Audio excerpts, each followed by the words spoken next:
নমস্কার বন্ধুরা, মাত্র 1 চামচ তেলে আটা ময়দা ছাড়াই খুব সহজেই সকালের জলখাবার এটা বানিয়ে নিতে পারেন। যেদিন রুটি পরোটা খেতে ইচ্ছা করবে না, এটা ঝটপট বানিয়ে নেবেন।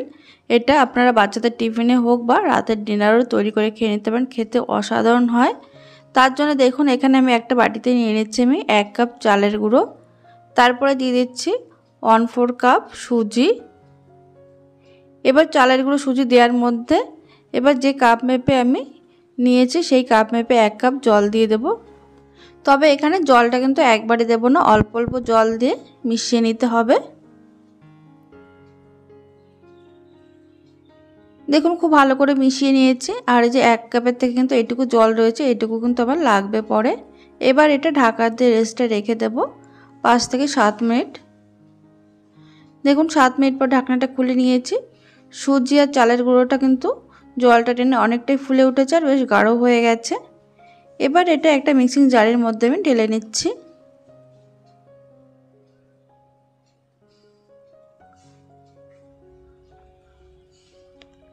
এবার বাটি ধুয়ে জলটা দিয়ে দেবো, যে বাকি জলটুকু ছিল সেইটুকু দিয়ে বাটিটা ধুয়ে এর মধ্যে দিয়ে দিলাম। এবার এটা মিক্সিতে কিন্তু খুব ভালো করে ব্লেন্ড করে নেব।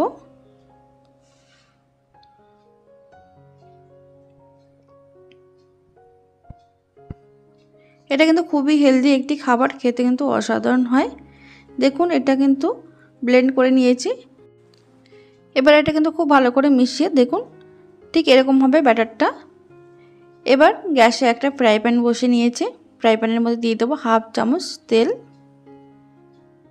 তেলটা গরম হয়ে যাওয়ার পর গ্যাসের ফ্লেম একদম লোতে রেখে এর মধ্যে দিয়ে দিচ্ছি 1/2 চামচ কালো সরষে, দিয়ে দেবো 1/2 চামচ গোটা জিরে। ফোড়নটা একটু নাড়াচাড়া করে নেওয়ার পর এবার এর মধ্যে দিয়ে দিচ্ছি কাঁচা লঙ্কা কুচি একটা, তবে গ্যাসের আঁচ কিন্তু এই সময় একদম লোতেই থাকবে। এবার দিয়ে দেবো 1 চামচ সাদা তিল। লো আছে কিন্তু কিছুক্ষণ এটা নাড়াচাড়া করে নিতে হবে, তবে খেয়াল রাখবেন মশলাটা যেন পুড়ে না যায়। নাড়াচাড়া করে নেওয়ার পর দেখুন কালারটা চেঞ্জ হয়ে গেছে যখন, তখন এর মধ্যে দিয়ে দিলাম কয়েকটা কারি পাতা। কারি পাতা দিয়ে কিছুক্ষণ নাড়াচাড়া করে নেব। এগুলো খুব সুন্দর তৈরি হয়ে গেছে। এবার একটু হালকা ঠান্ডা করে নিয়ে এই ব্যাটারের মধ্যে আমি সরাসরি দিয়ে দিচ্ছি।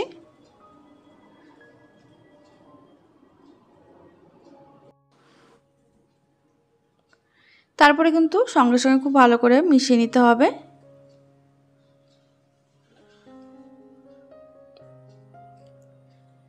মিশিয়ে নেওয়ার পর এবার এর মধ্যে আমি দিয়ে দেবো কিছু ভেজিটেবলস।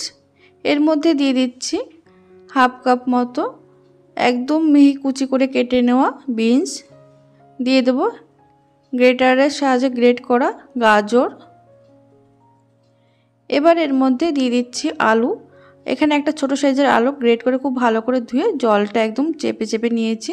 এর মধ্যে কিন্তু একটুও জল নেই।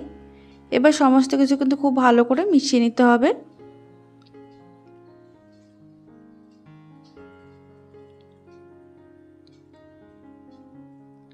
ভালো করে মিশিয়ে নেওয়ার পর এর মধ্যে দিয়ে দিচ্ছি আমি স্বাদ মতো নুন, দিয়ে দেবো আমচুর পাউডার 1 চামচ। এতে করে টেস্টটা কিন্তু ভীষণ ভালো হবে। আমচুর পাউডার যদি না থাকে আপনারা এখানে চাট মশলা ব্যবহার করতে পারেন।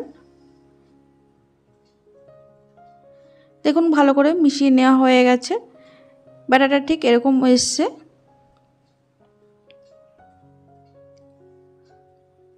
এবার গ্যাসে ফ্রাই প্যান বসে খুবই সামান্য একটু তেল আমি একটু ব্রাশ করে নিচ্ছি। তেলটা ব্রাশ করে নেওয়ার পর গ্যাসের আঁচ লো টু মিডিয়ামে রেখে এখানে 2 থেকে 3 আটা ব্যাটার দিয়ে এইভাবে ছড়িয়ে দিতে হবে।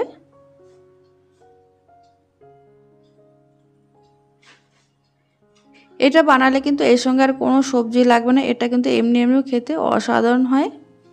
দেখুন ব্যাটারটা দিয়ে গ্যাসের আঁচ লো টু মিডিয়ামে রেখে এটা 1 মিনিট ঢাকা দিয়ে রেখেছিলাম। তারপর উপর থেকে একটু হালকা তেলটা ব্রাশ করে দিচ্ছি।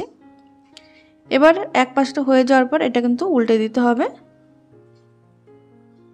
উল্টে দিয়ে আরও 1 মিনিট একটু হালকা করে ভেজে নিলেই এটা তৈরি হয়ে যাবে।